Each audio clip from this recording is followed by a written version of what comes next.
Hey everybody, welcome back to Record-ology. So today we're going to be talking about a common mistake that people can make, including myself, made on this very show. I'm definitely not immune to mistakes. I make them from time to time and people don't hesitate to let me know, which I appreciate because, I'm still learning. I'm not the master at this, just an enthusiast. Anyway, so when you are crate digging, especially in a free bin like at Second and Charles the other day, and you come across something that's cool, like this, it doesn't say it anywhere on there. I said Chuck E. Cheese band. It's actually even older than that. That's Showbiz Pizza era. I mean, we're talking 80s. Found this record. Doesn't say that anywhere on there. I mean, that's terrifying. But at the same time, cool. Creative Records, the Rockophile Explosion, Do You Love Me, featuring Beach Bear. Boy, I hope I never meet Beach Bear in a dark alley some night. And I thought to myself, wow, this is so cool. Peek in it, records in it, we're good to go. And I take it along with me, which was still a good decision because it's awesome. Again, just because of the packaging, it's awesome. But I'm really excited to play this record. I really want to hear the Chuck E. Cheese slash band. I can't think of it now. The old school band from the restaurant. I pull it out, and what do we got? I Can Read About Horses, Part 2. And this is probably I Can Read About Horses Part 1. And it's a super flimsy 33 1/3 7-inch disc. That's not what we thought it was. And so all this to say, a common mistake is, somebody just stuck that record in here, and especially because they were donating it, they didn't care. And I picked it up. So now I've got I Can Read About Horses instead of the Rockophile Explosion Chuck E. Cheese band from the 80s. Showbiz Pizza, that's what it was. So anyway, check what's inside the sleeves because you're assuming too much if you're assuming that people are taking the time to make sure they match. However, we now have a wonderful copy of I Can Read About Horses, and we're going to listen to it. Why not, right?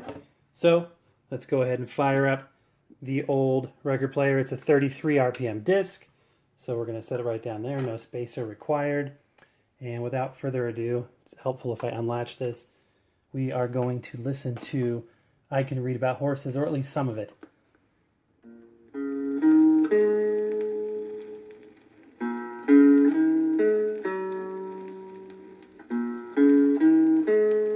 I can read about horses. Horses are tall and beautiful. How proud they are with their smooth coats shining in the sun.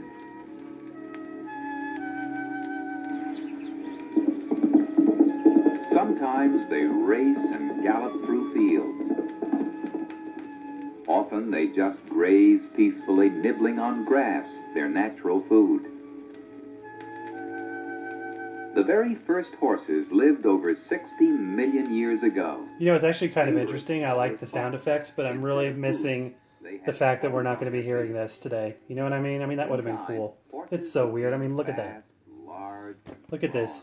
Beach Bear's absolutely terrifying, but man, that would have been interesting to hear. So we got horses. Interesting record. Not what we hoped for, but not a complete win-win, but we didn't, we got a free record. It's interesting. It's weird, it's obscure, it's dusty.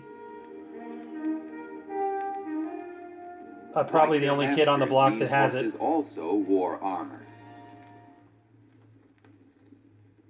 In the Middle East, the Arabian horse, a light, fast horse, was bred for desert travel.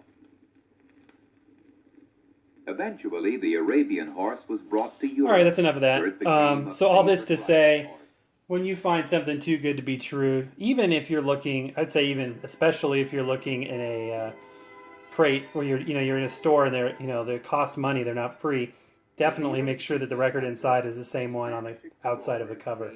You don't want to get ripped off. That happens sometimes. Less frequently than a free bin, though. But anyway, pretty cool anyway to see what was inside this. I mean, there's archaeology. We thought we were opening one thing, and then we got another, and you just never know what you're going to find. A quick word about these storybook discs.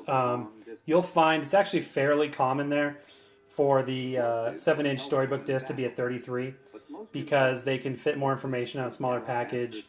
Some of the children's record players, it was just easier for them to handle than a big old record a 12-inch disc, like a regular 33 and a third RPM disc. But and that hole punch in the middle there, don't know if you can see it. It looks like a 45 cutout that wasn't fully stamped. It's actually not. That's a different size there that you can see around the edge. So anyway, there you go. I hope you guys enjoyed this.